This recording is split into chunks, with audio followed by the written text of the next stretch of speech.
વાલી હું પાવાગઢ આવી ગયો. મહાકાળી માં દોસ્તો, વરસાદી મોસમ મને ખેંચી લાવ્યો પાવાગઢ. આજે તો હું ભક્તિમાં ભીંજાઈ રહ્યો છું.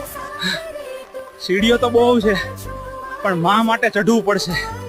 આજે વાંદરાની નહીં ભક્તિની તાકાત જોઈ લ્યો. ભાઈઓ, ચા તો ગરમ છે પણ વાતાવરણમાં તો ભક્તિ ઉતરી ગઈ છે.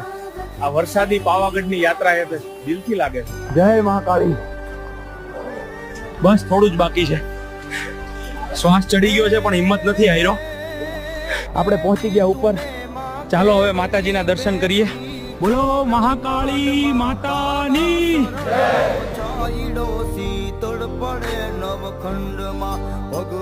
માતાની એક ઝલક મળીને મન શાંત થઈ ગયું. ભલે હું વાંદરો હોઉં પણ ભક્તિમાં તો દિલથી એક માણસ જ છું. ચાલો મિત્રો હવે મળીએ